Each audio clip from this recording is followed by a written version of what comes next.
Okay, so Year 9. Year 9 this week, they've started this topic called global responsibility. I think we mentioned this last week. We've got one key question. When is it right to get involved in other people's problems? But we're looking on a global scale. So it might be that you could mention things that have happened in the news this week. In the news this week, we've seen that America has now started to put in motion them pulling out of the Paris Climate Accord. Maybe that's something you could bring up, isn't that connected to the kind of stuff you've been doing at school? Because, of course, America have said it's not our problem.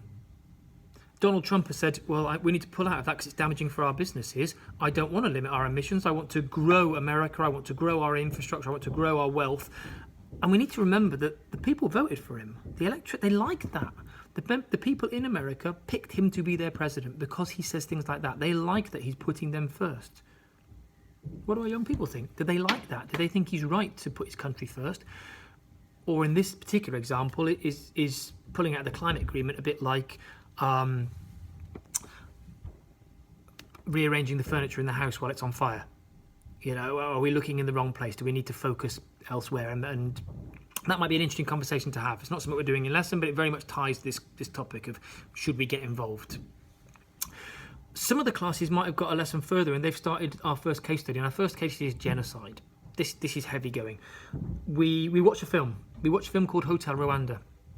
It's a 12, so it's not something they shouldn't see, but it's still a tough topic to talk about the Rwandan genocide. 800,000 people killed, and we stood by as a nation and went, it's not our problem.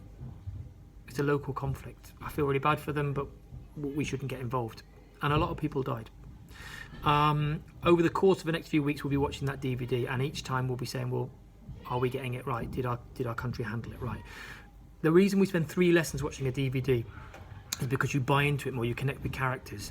If we spend 1 lesson and I write down 800,000 people, it doesn't mean much. If they follow a family in this film and they care about that family and they see them in jeopardy, they realise these are human beings we're talking about, and then they care more, and then maybe it affects their perspective on whether we should get involved or not. We're not unrealistic. We do say, look, by getting involved, it means less money for our health service, less money for our own infrastructure, less money to invest in our own education system, healthcare, whatever it might be. But is their need greater than ours? Should we step in or not? So that's what we're doing. They might want a chance to kind of talk to you about what they're watching, because it's hard. But the biggest thing I guess you could do is just that broader question. When you see things in the news, should we be getting involved in other people's problems? And the America example is a good one to do that with. Hopefully that was of use. And again, I will drop in next week with some more up-to-date information.